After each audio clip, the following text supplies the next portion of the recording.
دی اورور کمنټس کړي دي وای دا پیریان ولی یوازې پښتانه راګیر کړي دي مولوی صاحب ما ته جواب راکړه دا به مو غټه مهرباني وي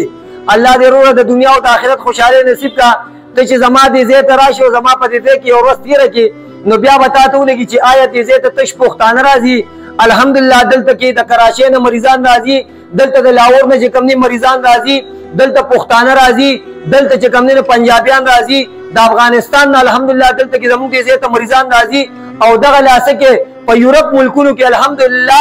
داسې مریضان چې هغه موږ د واتساپ په ذریعه باندې د ویډیو کال په ذریعه باندې چې کوم هغې نه موږ جنات لرې کوو نو وروره یوازې پښتانه چې کوم دي دا دې څیزونه راګیر کړي نه دي او دویمه خبره دا ده چې په پښتنو د ټولو نه زیات جادو او جنات ځکه کېږي چې په موږ کې درغلي او بنیتي کینه او بغض دا راکړي چې کوم ډېر بې انتهایي دي مونږه د بل مسلمان او د بل پښتون چې کوم نو خپې وو چې دی به کله دې ځمکې ته راغورځېږي او عام خلک نور چې کم خلک دي هغه د خپل ورور د اوچتې کېدو چې کوم نو هغه کوشش کوي نو الله دې ډېرې خوشحالۍ نصیب کا په الله ګران شي د الله په امان